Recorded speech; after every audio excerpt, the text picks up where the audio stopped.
Hey guys, welcome back to Clownfish TV. This is Neon. I am here with Geeky Sparkles. Hello. And we're going to do another video talking about the comic book industry. We're going to talk about Action Lab. Okay. Action Lab, which is an independent comic book publisher, getting in hot water on Twitter, elsewhere. There's a lawsuit. I guess they're not paying their bills. Oh. I guess is what's going on here. So a lot of people talking about Action Lab. We're going to look into it, see what's going on, what we can get from this. But it could be that Action Lab is one of many independent publishers or small press operations that probably suffered when Diamond decided they were going to cut I was and run. thinking of the, COVID or whatever. Yeah, but they're not doing very well right now. People are pissed. Why aren't people pissed? But there is a lawsuit involved. So. Yeah. Thanks to our tipster for saying this over. Yeah, now I knew something was going on with Action Lab before because I saw a video on Sweetcast, actually, talking about one of the creators saying that the book is done that he was working on, but it's not going to be published. He didn't seem very happy about it, and it looks like that has opened up Pandora's box, that there's a lot of other stuff going on, so we're going to talk about that. Before we get into it any further, please subscribe for more pop culture news, views, and rants, guys. We're over 233,000 subs. Thank you so much for the support. We do talk about comics. We've been talking a lot more about comics lately because there's a lot of bad news. I was going to say, the last few videos have been comics. Comics. Yeah, and we came from comics, so, we did. Full circle there. We did, and yeah, like I said, we approached Action Lab before, and they shot us down, but that has nothing to do with this video. We wouldn't, we never gave them trouble the other time. No, I just think that it's interesting that a lot of people are not getting paid. A lot of people are very unhappy, and there is a lawsuit. So, I saw this video on Sweetcast about a week ago, and again, he was talking about one of the creators. I think it's Jared Lujan. Who's a writer of Dryfoot, the Twin Blades, Crash and Troy, saying that, the books he worked on are done. He doesn't know when they're coming out. He was just told that they're not coming out. And then we started to look into it some more, and there are some other Action Lab creators complaining about their books not coming out and not getting paid very well. So let's look at, this is Kyler Clodfelder. Now he does Crash and Troy. He said that's not even going into the fact that we were lied to about why our book hadn't been shipped. Okay, so he works with Jared Lujan, I guess. When asked what the delay was, we were told the file sizing errors at the printer. When we know the full GD story, or when we know full GD well, that we sent those to requested specifications. A week or two later, we received an email asking us to design and submit a credits page. The book couldn't go to print without one. They showed their effing hand. I want no part of being in business with these liars. Don't trust them. Now, I will say one thing, though. When we've had books printed before, we had when we first got the first run done, you had to go back and forth a couple times, and you had sent that over, but somehow it got buried, and we had to find it again for them, and because they had a lot of projects. Yeah, okay, so... I'm not trying to make excuses. I'm just saying that can actually happen. Yeah, so there are a lot of things going on here. One, you got to realize, and I'm not taking Action Lab's side we're just saying that, devil's advocate here. But printers are really backlogged right now because some printers had to stop production because of COVID. A lot of people were using overseas printers, and that isn't the case. We actually had to, for our reprints, had to switch to an American printer because we used an overseas printer before. Now that we've used this printer, I'm not going back to the other printer. Nope. But, stuff does get, wires get crossed, things get pushed back. I mean, so that is plausible, but it's not just this. There are a whole lot of other I just wanted to say that. complaints. It's like, I've been quiet, time to bring the ruckus.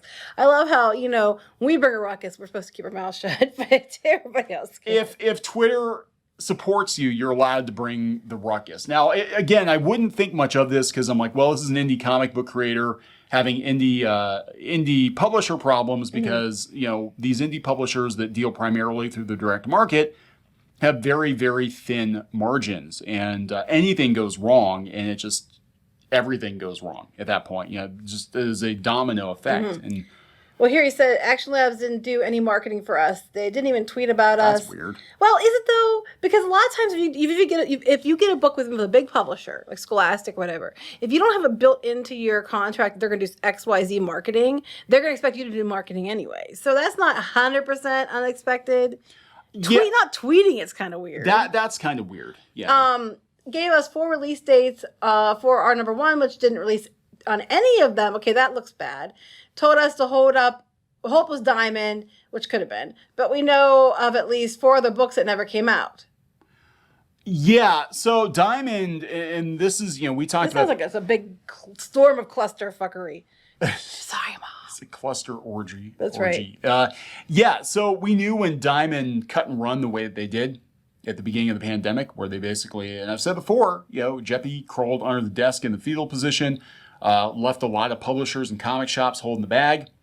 And, the bigger publishers found a way forward, but these smaller publishers that depend, they're basically, the publishing equivalent of paycheck to paycheck. Mm-hmm. We knew this was going to be catastrophic. I'm actually surprised that we haven't seen more small press publishers fold because the distribution system was disrupted, the way that it was. Now, I thought they had the Miraculous Ladybug license at one point. That should be... Did they? I don't remember. Should be money in the bank. I know. I think they did, because I think we were at a convention they were at. Yeah, they had them. I want to say that's true.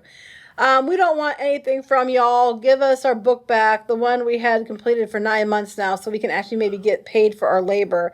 Then you can go back to pretending to be a publisher. Okay, so they're holding the book hostage, basically. Okay, that's bullshit. That's not a good situation. But again, the problem is you get these damn contracts, and sometimes, You're paid on back end? Yeah, well, okay. Is that what's going on here? I don't know if that's the case with them, but here's a guy named Tom Rogers. Now, okay. What did he work on?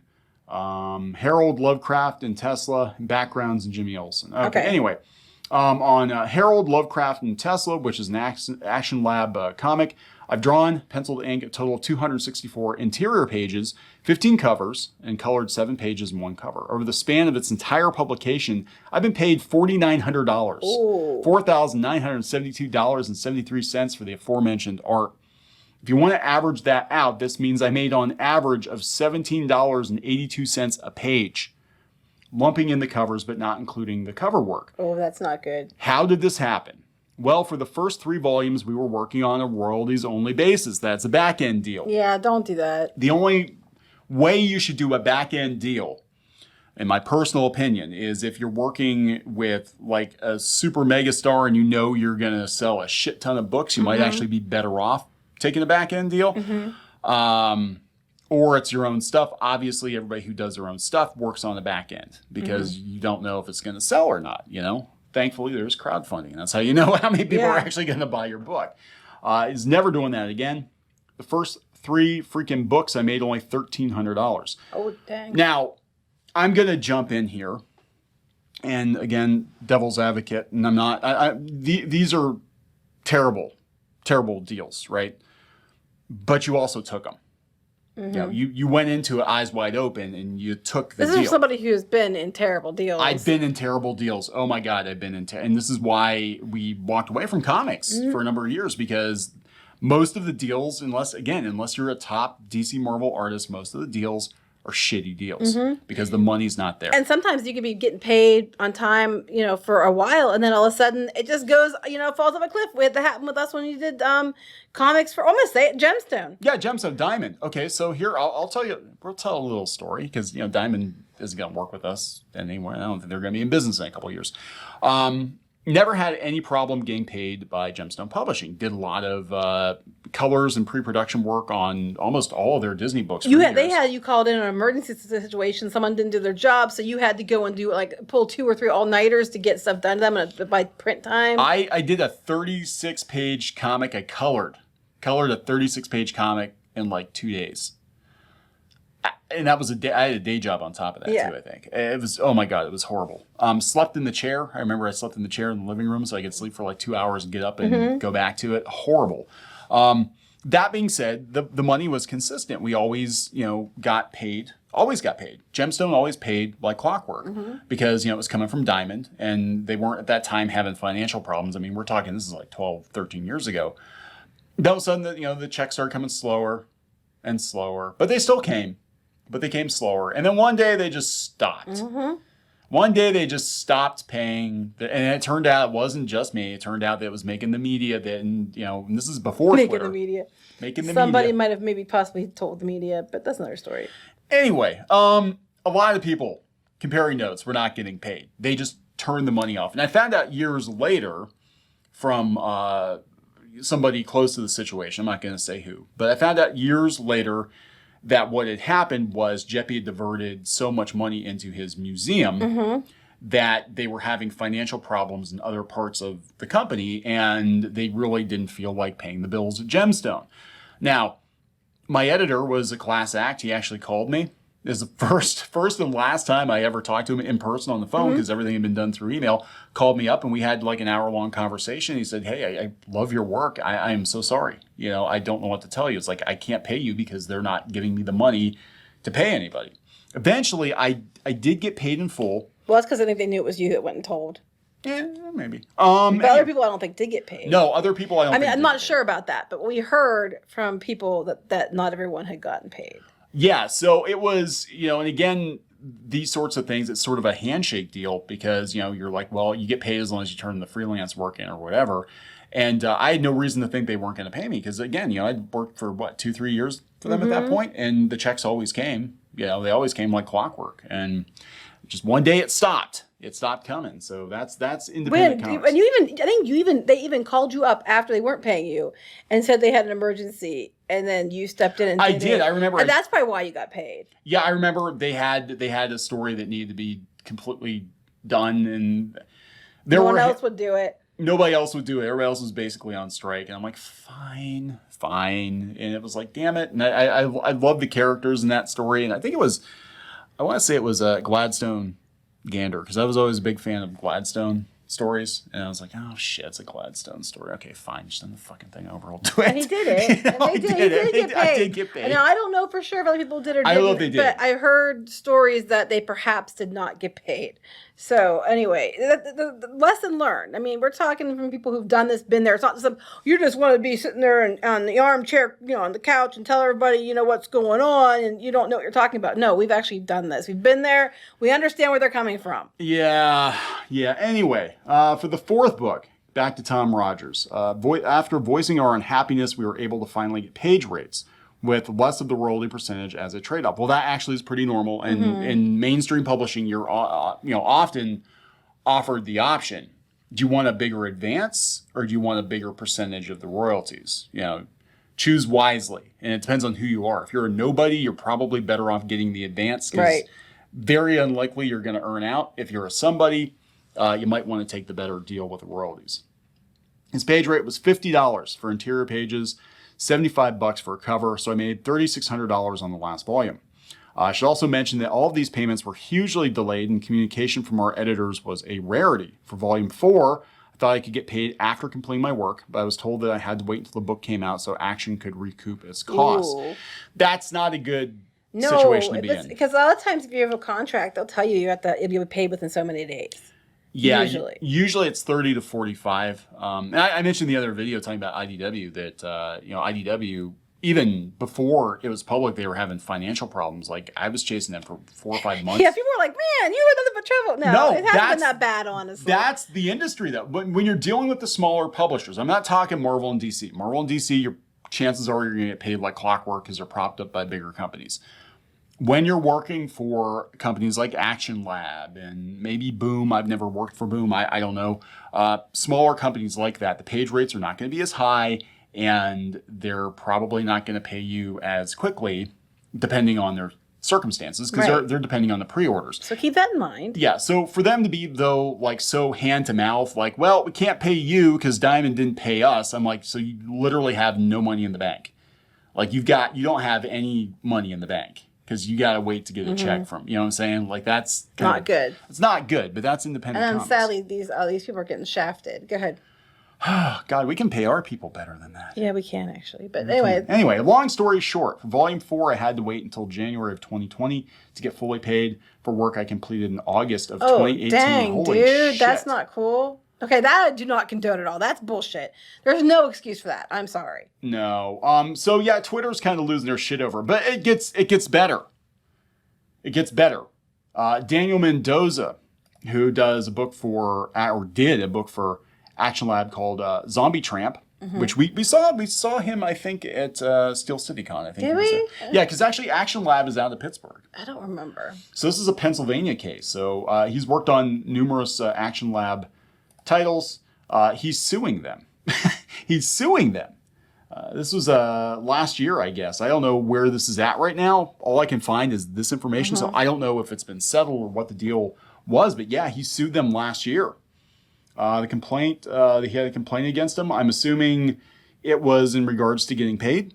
That's what we heard from our tipster. But yeah, so it's starting to kind of crumble. And I do think that the pandemic, tying up people's money, from Diamond and the comic shops going out and everything else is leading to this domino effect. Yes, but here's the thing. If this was filed April 9th of last year, that would have been way after the fact.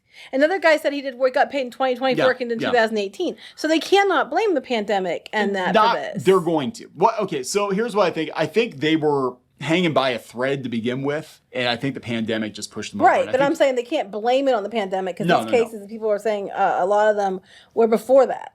Yeah, and I've heard this from numerous small press. I mean, again, the ones that deal primarily with the direct market. And Action Lab, though, like I said, they've done middle grade books and stuff like that, and they've gotten into different distribution channels. But clearly, they're having financial problems, and it's so bad that a lot of people are coming out right now and saying, yeah, they're kind of shitty to work for. I guess my feeling on that is, if those are the terms, you're better off doing it yourself.